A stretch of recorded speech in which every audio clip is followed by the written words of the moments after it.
Jelang kiamat. Begini kronologi saat Nabi Isa turun ke bumi. Sejatinya kehidupan ini layaknya kisah dalam sebuah film. Ada sang sutradara yang sudah mengatur jalannya skenario kehidupan manusia dan alam semesta. Perjalanan kisah kehidupan ini pun sudah dijelaskan dalam kitab suci Al-Quran. Seperti kehadiran Nabi Isa alaihi salam sebelum hari kiamat kelak. Putra Maryam binti Imran ini bertugas membunuh musuh Islam yang bernama Dajjal. Nabi Isa dipersiapkan Allah untuk melawan makhluk bermata satu tersebut di akhir zaman kelak. Sebelum kehadirannya, bumi akan porak-poranda karena ulah Dajjal. Kemudian Allah Subhanahu wa Ta'ala menurunkan Nabi Isa bersama dua malaikatnya di sebuah menara putih, Damaskus Timur. Seperti apa kronologi turunnya Nabi Isa ke bumi?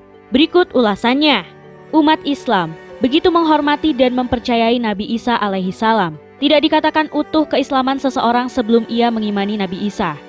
Muslim sejati juga percaya bahwa Nabi Isa alaihi salam merupakan satu-satunya nabi yang diangkat oleh Allah Subhanahu wa Ta'ala dan masih hidup hingga saat ini. Namun kehadirannya masih menjadi misteri dan tidak bisa diprediksi. Namun Allah sudah memberikan kata kunci tersendiri terkait kapan dia akan menurunkan Nabi Isa. Dalam Al-Quran dijelaskan, jika akan diturunkan ketika Dajjal sudah tidak dapat dikendalikan. Ia akan bersekutu dengan Imam Mahdi yang juga mati-matian berjuang untuk agama ini. Masa kehadiran Nabi Isa diawali dengan terjadinya perang dahsyat yang terjadi di akhir zaman. Adalah perang Malmalah Kubro yang akan menjadi perang besar di antara dua perang yang akan terjadi. Perang ini akan terjadi setelah perang beruntun yang sudah terjadi sebelum-sebelumnya. Pada perang tersebut kaum muslimin akan menang atas Jazirah Arab dan Persia, serta saat melawan kaum Rum Rasulullah SAW bersabda, kemenangan ini tidak lantas membuat perang selesai, karena ternyata ada perang yang maha dahsyat yang akan dilalui kaum muslimin sebelum terjadi kiamat. Perang itu disebut dengan Perang Armageddon. Sebenarnya ini bahasa Yunani, sementara Nabi Muhammad menyebutnya dengan nama Perang Kemuliaan, yang melibatkan berbagai negara dari belahan dunia.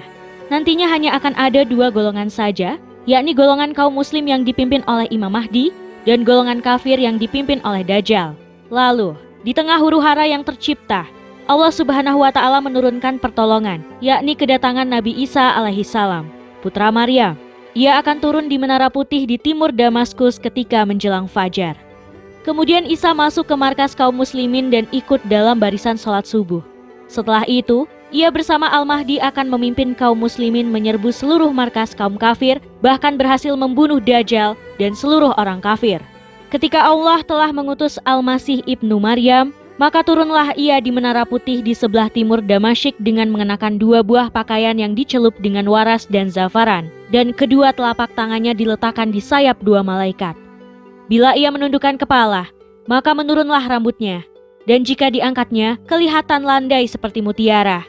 Maka tidak ada orang kafir pun yang mencium nafasnya, kecuali pasti meninggal dunia. Padahal, nafasnya itu sejauh mata memandang. Lalu Isa mencari Dajjal hingga menjumpainya di pintu Lut, lantas dibunuhnya. Kemudian Isa datang kepada suatu kaum yang telah dilindungi oleh Allah dari Dajjal. Lalu Isa mengusap wajah mereka dan memberitahu derajat mereka di surga. Tugas Nabi Isa alaihi salam tidak serta-merta selesai begitu saja. Ia masih harus menghadapi pasukan Ya'juj dan Ma'juj yang akan keluar pada masa kehidupannya kelak. Pada zaman dahulu, Raja Zulkarnain mengurung Ya'juj dan Ma'juj di dalam sebuah tembok dan mereka terkurung di sana sampai akhir zaman. Namun perlahan-lahan mereka dapat menjebol tembok ini. Tentara Ya'juj dan Ma'juj terkenal sangat beringas. Mereka bahkan lebih kuat dibanding tentara Dajjal dan Nabi Isa. Akhirnya, Ya'juj dan Ma'juj akan membuat kehancuran di muka bumi. Nabi Isa hanya bisa berdoa kepada Allah untuk memohon pertolongan.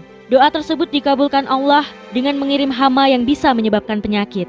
Akhirnya, binasalah Ya'juj dan Ma'juj. Setelah masa kelam tersebut berlalu, Nabi Isa akan menyebarkan kebenaran di muka bumi. Dalam Sahih Al-Bukhari dan Sahih Muslim diriwayatkan dan Abu Hurairah radhiyallahu anh bahwa Rasulullah SAW bersabda, demi zat yang menguasai diriku, tak lama lagi Isa alaihi salam turun untuk kalian sebagai hakim yang adil. Ia akan mematahkan salib, membunuh babi, menghapus perang, melimpahkan harta, sehingga tidak ada lagi orang yang mau menerimanya. Sampai satu sujud lebih baik daripada dunia dan isinya. Hadis riwayat Bukhari dan Muslim.